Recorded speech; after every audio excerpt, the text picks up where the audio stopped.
Hi, this is Lydia from Trowel and Table.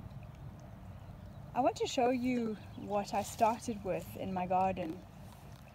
So off in the distance you can see this tall shrubbery or grass, all kinds of things growing.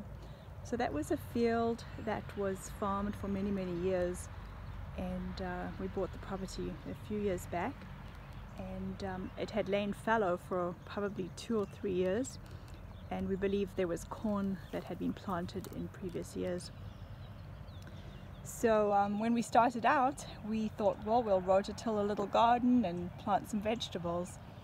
And little did we understand the significance of the name of our street, which is Stone Road.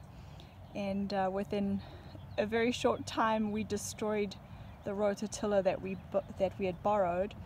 And so my husband asked me if I'd heard of no-till gardening, and that was the beginning of a really wonderful experience.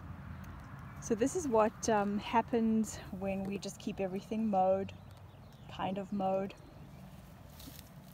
I'll show you some of the amazing bounty of weeds that we have to work with.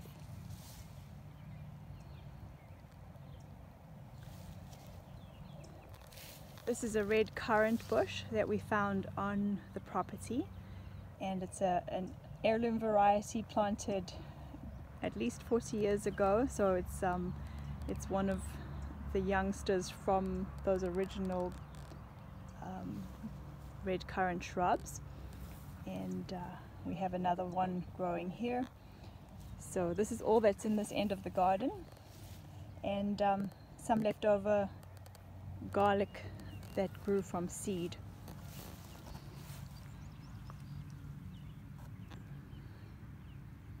This little clump right here is actually garlic, and it's in its second year, I believe. So we've not harvested any of these. They self-planted from seed. This is the other side of the vegetable garden. I'm going to show you, we started out with putting down cardboard, and then we added some mulch. This was bark mulch that we were able to get for free.